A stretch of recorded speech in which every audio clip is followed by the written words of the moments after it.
For years, financial advice has repeated the same rule.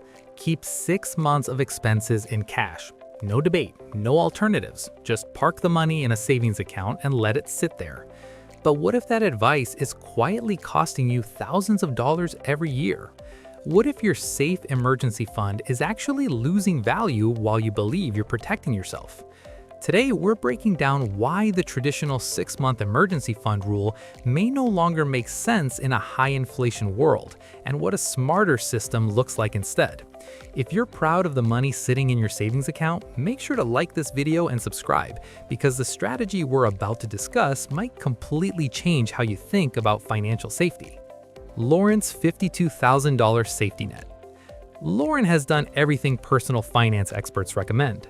Over the past 7 years, she saved $600 every month and built a $52,000 emergency fund. Her monthly expenses are about $8,700, which means 6 months of expenses equals roughly $52,200. She reached the target almost exactly. When she looks at that savings account balance, she feels responsible, she feels secure. She believes she has a solid financial safety net. But there's a problem she doesn't see. Her savings account earns about 4% interest. Inflation, meanwhile, is running closer to 6%. That means her real return is negative. Each year, her purchasing power declines by about $1,040 even though the number in her account appears stable. The balance might still show $52,000, but what that money can actually buy is shrinking. The invisible cost of cash. This is the hidden weakness of the traditional 6-month emergency fund strategy. Cash feels safe because the number never drops, but when inflation exceeds interest rates, the real value of that money erodes over time. If Lauren keeps her $52,000 emergency fund entirely in cash for 10 years, while inflation averages 6%, the purchasing power of that money could fall dramatically. Even though the account still shows $52,000, its real value could shrink to the equivalent of roughly $38,000 in today's dollars.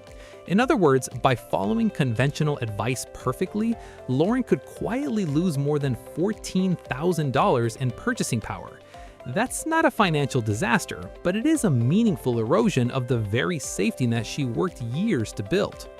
The why the old rule existed. The 6-month emergency fund rule was created for a good reason.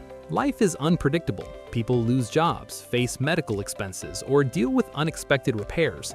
Having liquid money available can prevent those emergencies from turning into debt crises.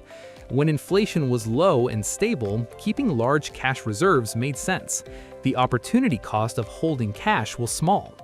But economic conditions change. When inflation runs higher than savings account returns, holding large amounts of idle cash becomes expensive in real terms.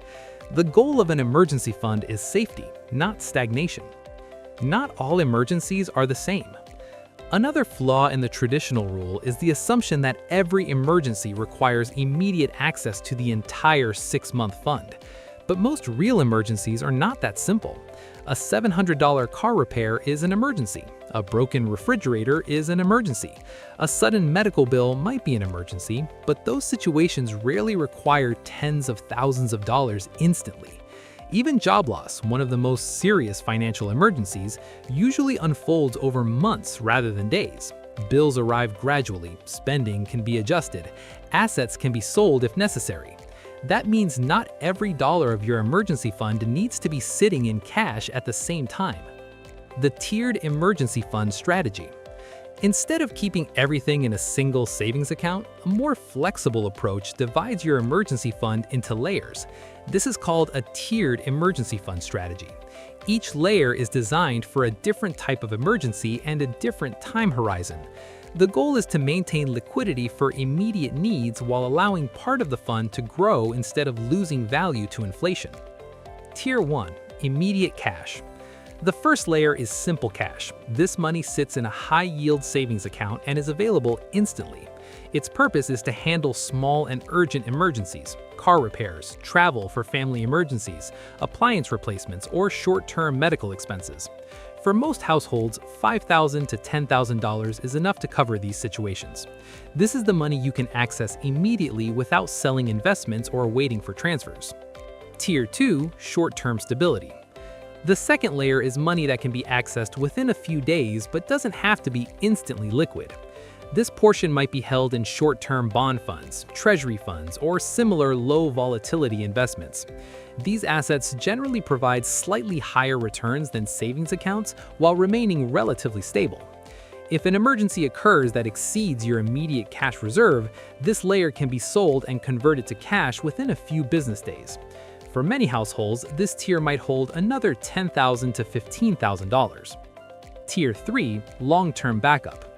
The final layer covers larger or longer emergencies such as extended job loss.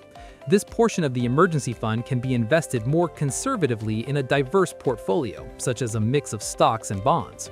The goal is not aggressive growth, but moderate returns that protect against inflation over time.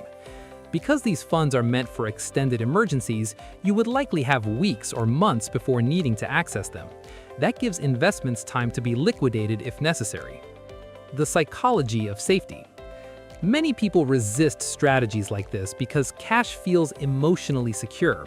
When you see a fixed balance in a savings account, it feels stable and predictable. Investments fluctuate, even conservative ones, and that volatility can create anxiety. But financial security is not just about stability on a screen.